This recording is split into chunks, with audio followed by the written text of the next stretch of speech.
Hello my dear student, मैं हूं सुबोध विद्वा। इस वीडियो में हम लोग पढ़ेंगे कि सिलेबल क्या होते हैं और स्ट्रेस क्या होते हैं। तो मित्रों, सबसे पहले साधारण भाषा में जानें कि सिलेबल होता क्या है। सिलेबल का हिंदी अर्थ होता है शब्दांश, शब्द का अंश।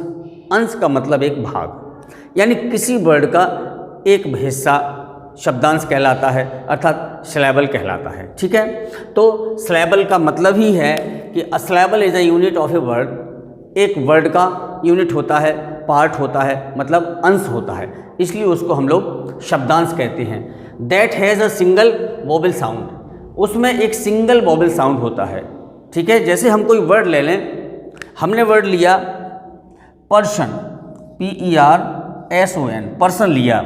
ठीक है, और वोवेल साउंड का मतलब आप जानते होंगे कि वोवेल हमेशा जो 5 स्वर बनाए गए हैं वो सारे के सारे स्वर आपके कंठ से टकराते हुए निकलते हैं। ठीक है, ना होंठ का काम होगा, ना जीभ का काम होगा। ठीक है, ना तालू का काम होगा, ना बॉडी की किसी एक्टिविटीज़ का काम होगा। करेक्ट। जैसे ए गले से आया, ई ओ आई यू आया, ये सब गले से टकराने। तो इसका मतलब है कि जो ये स्वर हैं आपके, जो भी साउंड, भले ही उसमें आपका वोवेल हो, कंसोनेंट हो, दोनों मिलाकर के भी अगर वो इसका स्वर निकालते हैं तो वो आपका एक सिलेबल होगा। जैसे उनका पर्सन है, पर्शन, प ओ आया, आ का स्वर आया इसमें, आ। शन, श, अ, इसमें भी आया, आ का स्वर आया। इसका मतलब है कि ये जो ग्रुप है PER, ये एक आपका सिलेबल कहलाएगा। सन हो गया, SON, सन। ठीक है, तो ये भी आपका सिलेबल कहलाएगा, क्योंकि इसका जो वोवेल साउंड है वो आपके कंठ से होकर के टकरा रहा है। ठीक है, पर्सन, तो इसमें कितने, ये आपके एक तरह से 2 सिलेबल हो गए कि नहीं हो गए। इसका मतलब है कि हम अगर हमें ऐसे भी पहचानना है तो आप ये कह सकते हो कि एक वर्ड में जितनी जगह स्वर लगे होंगे वो सभी सिलेबल हो सकते हैं। ठीक है, यानी जितनी जगह स्वर होंगे तो वो सिलेबल हो सकते हैं, लेकिन हमें ये ध्यान रखना पड़ेगा कि जब हम उनका उच्चारण करेंगे, चूँकि हमें वोवेल्स नहीं चाहिए, हमें वोवेल साउंड चाहिए। समझ रहे हैं आप, वोवेल साउंड चाहिए। ठीक है, तो जो वोवेल साउंड आएगा वो सिलेबल में काउंट होगा, ना कि केवल वोवेल। क्योंकि वोवेल तो दो एक जगह भी इस्तेमाल हो सकते हैं। कई जगह ऐसा भी होता है कि आपके कंसोनेंट दिए हैं और उसमें कोई वोवेल है ही नहीं, लेकिन फिर भी उसमें वोवेल साउंड है। जैसे मैं कह दूं आपको स्काई, मैंने एक वर्ड लिया स्काई। अब स्काई में कहीं कोई वोवेल है क्या? AEIOU है क्या इसमें? नहीं है ना। इसका मतलब क्या ये आपका सिलेबल नहीं हो सकता है? हो सकता है, क्योंकि इसमें ये कंडीशन नहीं है कि आपके में स्वर होना ही चाहिए, वोवेल होना ही चाहिए, लेकिन वोवेल साउंड होना चाहिए।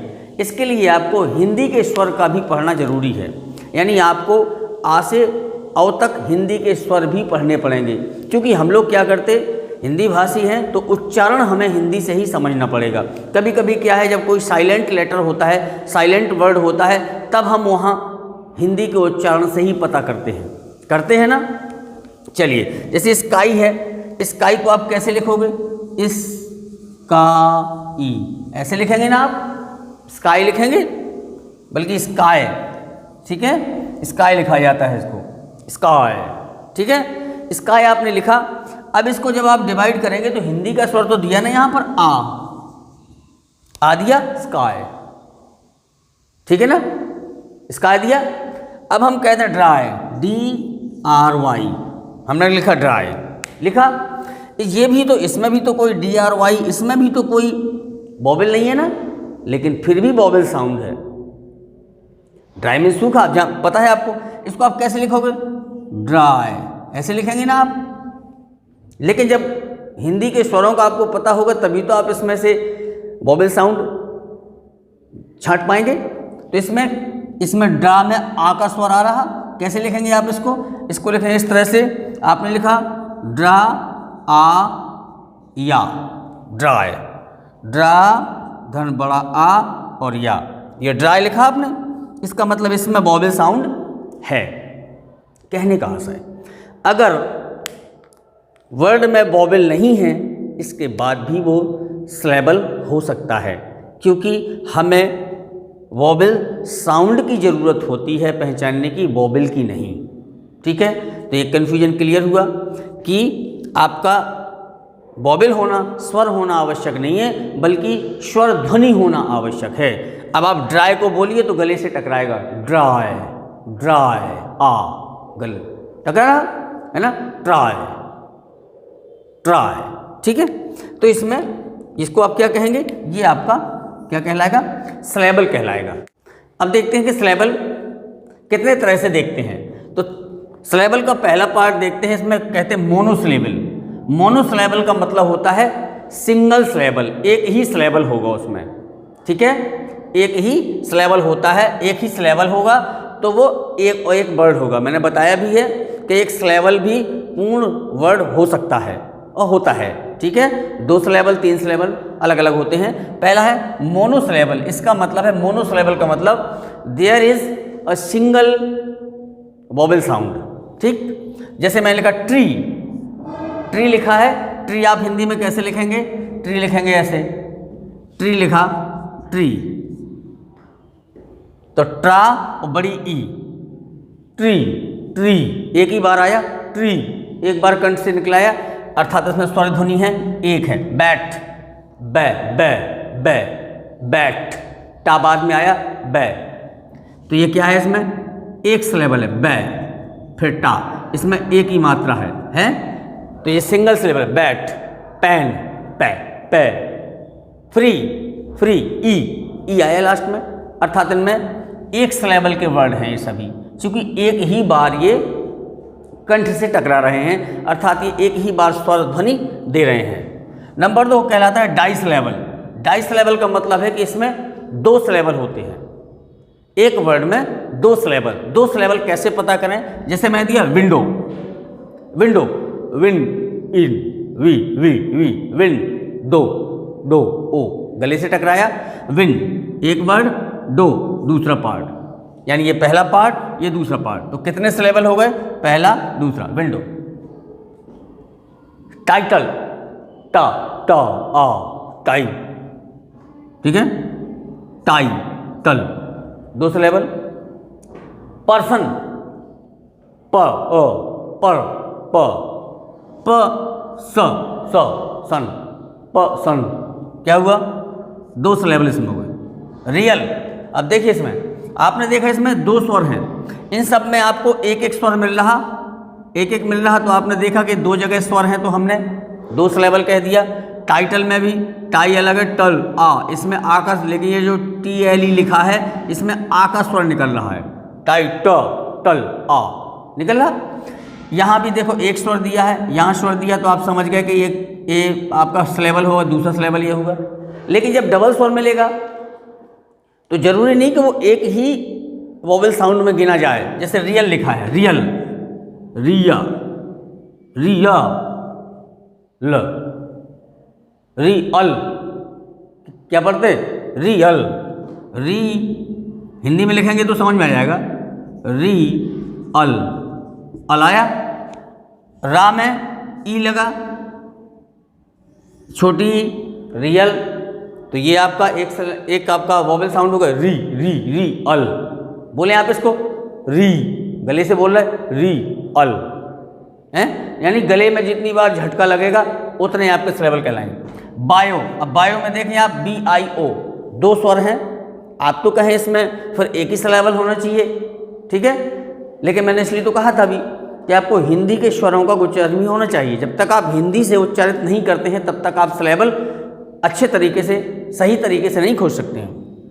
बायो को कैसे लिखते हैं, बायो, ऐसे लिखते हो आप, बायो लिखते हो, BIO लिखा, लेकिन लिखा हमने बड़ा बा, वा, यो, या पर ओ की मात्रा। देखिए वा में आ एक स्वर ये लगा, ओ की मात्रा इसमें डली, बायो, तो ये 2 सिलेबल हो गए, यानी बायो में 2 सिलेबल हो गए।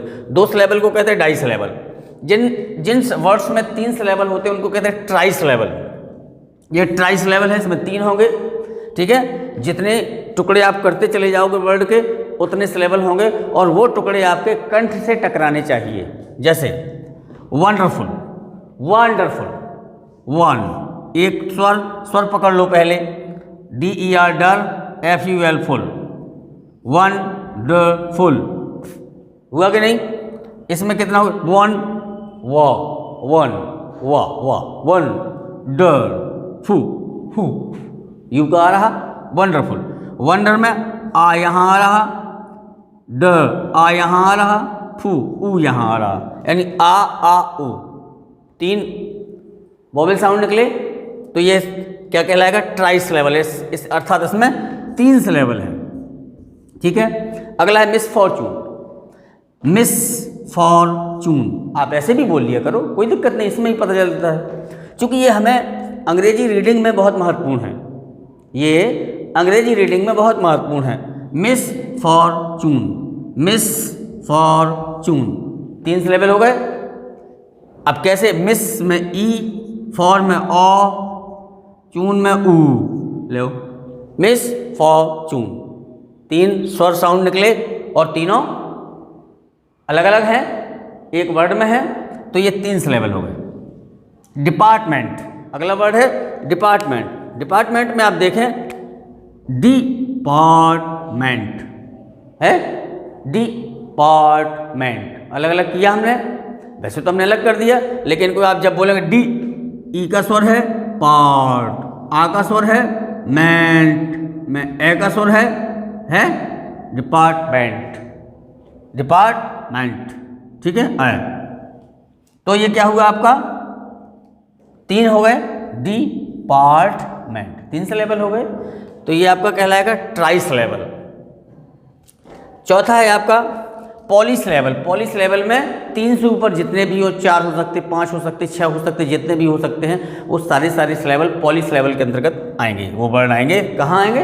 पॉलिस लेवल में। जैसे, लेकिन आपको इसको करना क्या पड़ेगा? आपको टुकड़ों में ही बोलेंगे तो आप आसानी से निकाल लेंगे। जैसे मिसअंडरस्टैंडिंग हो गया, मिसअंडरस्टैंडिंग, कितने हो गए?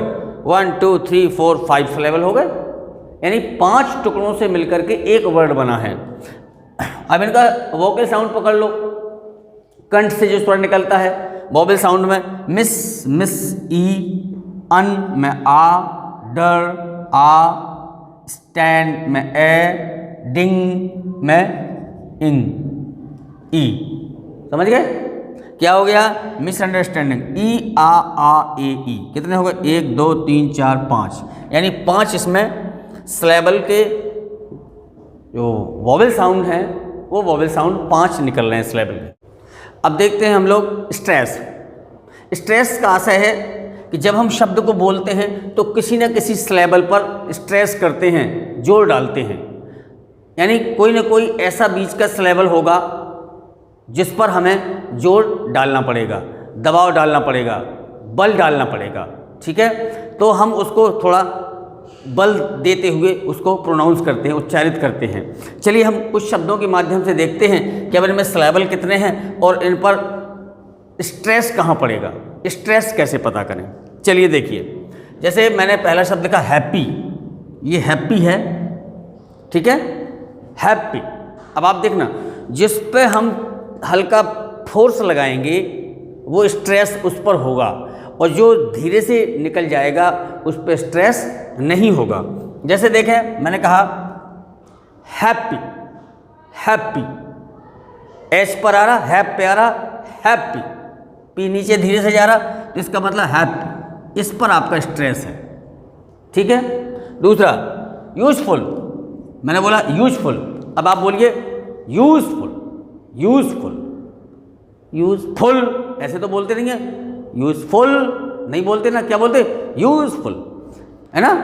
I have a useful book, है ना। You have a useful chair, useful, तो इसका मतलब है यूज, इस पर स्ट्रेस आया, किस पर आया? यूज पर स्ट्रेस आया। ठीक है, यानी इसमें भी 2 सिलेबल है, एक यूज एक फुल, 2 सिलेबल हैं, लेकिन स्ट्रेस किस पर है? पहले वाले पर है, पहले सिलेबल पर इसमें स्ट्रेस है, यूज। मैंने कहा doctor, you are a doctor, you are a doctor, doctor, doctor, doctor. किस पर फोर्स जा रहा, किस पर दबाव डाल रहा, डॉक। इसमें भी दो सिलेबल डॉक्टर हैं, ठीक है। लेकिन स्ट्रेस किस पर है, डॉक पर है कि टर पर है, कौन से लेवल पर है, doctor. I am doctor, I am doc, doctor, doc, यानी इस पर स्ट्रेस है। यानी जिसको हम फोर्स के साथ थोड़ा दबाव डालते हुए बोलते हैं, जिस लेवल को भी, उस पर स्ट्रेस होता है। दूसरा मैंने इधर देखिए डिसाइड, डिसाइड ऐसे तो बोलते हैं decide, I have decided, decide, decide, D देखिए दो है ना, डिसाइड, पढ़िए जरा इसको, डिसाइड कि डिसाइड, डिसाइड ऐसे तो पढ़ते नहीं है, डिसाइड, आइड, आइड पर गया, इसका मतलब है इसका जो इस पर जो गया फोकस, वो स्ट्रेस गया किस पर, साइड पर, इस पर गया। दो सिलेबल हैं, एक डी एक साइड, ठीक है। लेकिन डी धीमे से बोला, साइड तेज हो गया, डिसाइड। फॉरगेट, इसमें भी देखिए फॉरगेट दो सिलेबल हैं, बताइए फटाफट। आई फॉरगेट, मैं भूल जाता हूँ, आई फॉरगेट, फॉरगेट, फॉरगेट नहीं, आई फॉरगेट, फॉरगेट यानी इस पर गेट पर सिलेबल स्ट्रेस है। अगला रिपीट, रिपीट में भी कितने सिलेबल हैं आपके, रिपीट दो है, रिपीट दो वोवेल साउंड है तो रिपीट हो गया। चलिए इस पर स्ट्रेस किस पर है, रिपीट, रिपीट ऐसा तो है नहीं है, रिपीट क्या है, I repeated, I repeat, I repeat, repeat होता है। किस पर आ रहा स्ट्रेस, किस पर आ रहा, पीठ पर आ रहा, समझ गए, करेक्ट। ये हो गया दो सिलेबल वाला। अब आइए जरा तीन तीन चार चार सिलेबल, जिसमें होते ट्राई सिलेबल या पॉली सिलेबल होते हैं, जहाँ पर मैं लिखा ड्रामेटिक। अब इसको बोलिए, आपको अपने आप समझ में आएगा। पहली बात तो इसको अलग अलग कर लीजिए। ड्रामेटिक कितने सिलेबल हैं, ड्रामेटिक तीन हो गए। अब इसको पढ़िए जरा, ड्रामेटिक, ड्रामेटिक, ड्रामेटिक धीरे हो गया। इसका मतलब है स्ट्रेस कहाँ पड़ा, मैं पर पड़ा, बीच वाले पर, ड्रामेटिक, ड्रामेटिक पड़ा, ड्रामेटिक। अब आइए अगला है इकोनॉमिक। क्या लिखा, economic, economic. There are three vowel sounds, तीन वोवेल साउंड है इसमें। आप चेक करना चाहें तो कर भी सकते हैं। इको में ओ की मात्रा, नो ओ, मिक में ई, तीन हो गए। अब देखें स्ट्रेस किस पे पड़ रहा, इकोनॉमिक, बोल के देखिए, इकोनॉमिक, इकोनॉमिक, इकोनॉमिक, इकोनो, नो नो, नो पे जा रहा फोर्स, दबाव किस पे जा रहा, नो, यानी ये आपका इकोनॉमिक, इस पर स्ट्रेस है, किस पर है, नो पर स्ट्रेस है, ठीक है। अगला वर्ड है सिचुएशन। पहले इसको अलग करिए, कैसे अलग करें स्ट्रेस में, सिलेबल में देखें, सिचुएशन कितने सिलेबल हैं, सी ई है, चू ऊ है, ए सन में आ, चार हो गए, चार सिलेबल है। अब पढ़िए जरा, सिचुएशन कैसे पढ़ोगे, सिचुए ए, इसका मतलब है स्ट्रेस किस पर है, ए पर है। आपने पढ़ा सिचुएशन है ना, I have bad situation, situation ए किस पर आ रहा, ए पर दबाव आ रहा, स्ट्रेस आ रहा। तो मित्रों इस प्रकार से हम लोग सिलेबल को भी एक वर्ड में छांट सकते हैं और उस पर लगे हुए स्ट्रेस को भी आसानी से चेक कर सकते हैं। चलिए मित्रों मिलते हैं नेक्स्ट वीडियो में। अब हम लोग चर्चा करेंगे वर्ड फॉर्मेशन की नेक्स्ट वीडियो में। हो सकता है क्योंकि इससे पहले हम लोग को पढ़ना चाहिए कायदे से फोनेटिक्स, तो हम लोग हो सकता है कि या तो फिर फोनेटिक के विषय में वीडियो लाएंगे या फिर अपना वर्ड फॉर्मेशन में, दो में से एक वीडियो आएगा। उन वीडियो को पाने के लिए मित्रों जिन्होंने मेरा चैनल सब्सक्राइब ना किया वो सब्सक्राइब कर लें और घंटी वाला बटन जरूर दबा लें, ताकि हम क्या करेंगे, नोटिफिकेशन मिलने पर हम सभी लोग देख लेंगे। चलिए मिलते हैं नेक्स्ट वीडियो में। नमस्कार।